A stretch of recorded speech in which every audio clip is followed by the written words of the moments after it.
po si Nicole Salceda, 23. Nanay po ni Brian. Ako po si Emerson Salceda, 23 years old.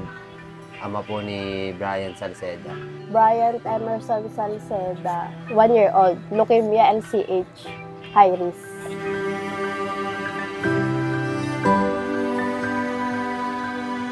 Okay naman siya kaso masiniga. Tapos may ano siya sa ngala-ngala, may bukol. Sa gatas daw po, sa pagkain. Kasi wala naman po kami lahi ng leukemia. Pwede din daw po sa processed foods, sa hotdog. Mahirap siya kasi ganito yung kalagayan niya. Last May 27 po. Bali, ang naano namin nung nakaraan, mga yung bone marrow, skeletal na mga laboratory. Sobrang niya, putla, tapos matamlay na. Tapos pina-check up po namin sa provincial. Inano lang po yung yung dugo. Sinalinan po muna ng dugo. Yung 2 bag. Sa na po nangyari, sa Laguna Doctors po. Tapos doon na po nalaman namin na may na po siya, acute leukemia.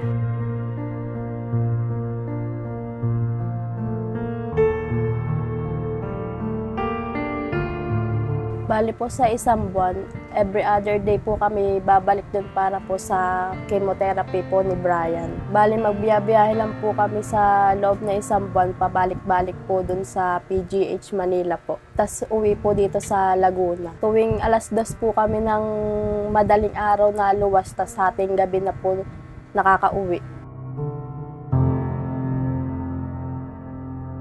Naghanap din naman po kami ng mauupahan sa Maynila kaso po bawal po ang bata. Yung iba naman po mahal na po yung upahan. Ang solusyon na lang po namin ay pabalik-balik na lang po dito sa bahay mula po Manila.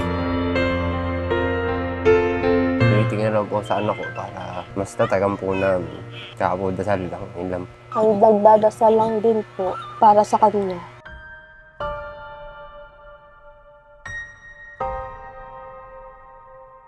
Humihingi rin po kami ng tulong pinansyal, maliit man po.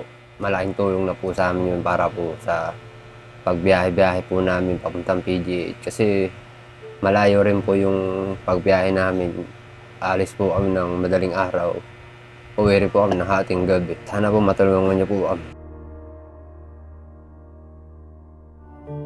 Magandang hapon po. Ito po yung konting bigay po ng The Virtue PH. Kasi po, di ba, before na rin po kami kaso di po kami nakadalo.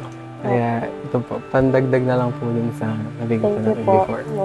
Maraming salamat po sa mga tumutulong kay Brian. Maraming salamat po sa mga tumulong kay Brian. Tsaka po sa mga tutulong. Diyos na pong bahala magbalik rin. Thank you po sa The Virtue sa pagtulong po sa amin. Maraming salamat po sa The Virtue PH. Malaking tulong po yung ibigay niyo po sa amin, lalo-lalo na po kay Brian.